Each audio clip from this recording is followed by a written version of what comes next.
अमरावतीच्या अचलपूर नगर परिषदेमध्ये विचारसरणी पायदळी तुडवत भाजप आणि एमआयएम एकत्र आलेत।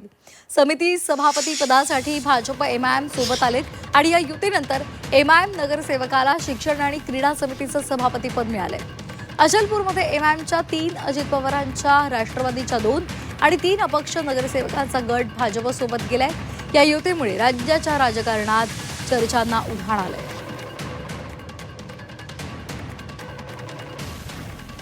दोघांची अंडरस्टँडिंग आहे, स्ट्रॅटेजी आहे।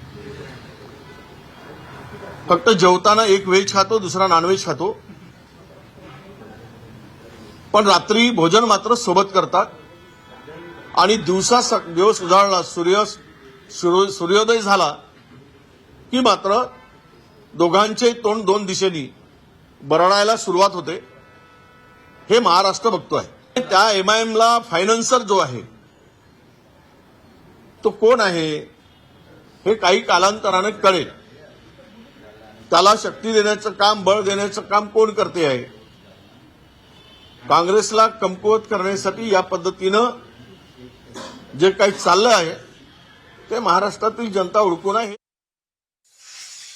पण हे एमआयएमकडे आम्ही बघण्यापेक्षा ते एकमेकांकडे कसे बघत होते आणि आता कसे बघतात, मला वाटतं हे बघणं गरजेचं आहे। मी एकच सांगेन या निमित्ताने की आधी पण म्हणजे ह्याच महिन्यामध्ये भाजप आणि एमआयएमची युती, भाजप आणि काँग्रेसची युती, आणि आता जिथे जिथे भाजप हिंदुत्वावर बोलायला लागेल तेव्हा दोन गोष्टी आहेत। पालघर साधू हत्याकांडामधली लोक का घेतली त्यांनी, आणि दुसरी म्हणजे एमआयएम सोबत युती जर करत असाल तर लोकांना निवडणुकीच्या वेळी तुम्ही हिंदुत्वावर का फसवता, तुमचं हिंदुत्व हे चुनावी आहे हे कळलेलं आहे। सोबत कुठे एमआयएम म्हणजे नवीन मुस्लिम लीग त्यांच्याबरोबर कुठे जाण्याचा प्रश्न नाही।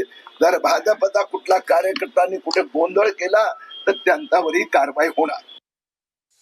एमआईएम ने बीजेपी को समर्थन नहीं दिया है। एमआईएम के 3 कारपोरेटर्स और 3 अपक्ष और 2 राष्ट्रवादी के नगर सेवकों का एक गठ बनाया हुआ है 8 लोगों का।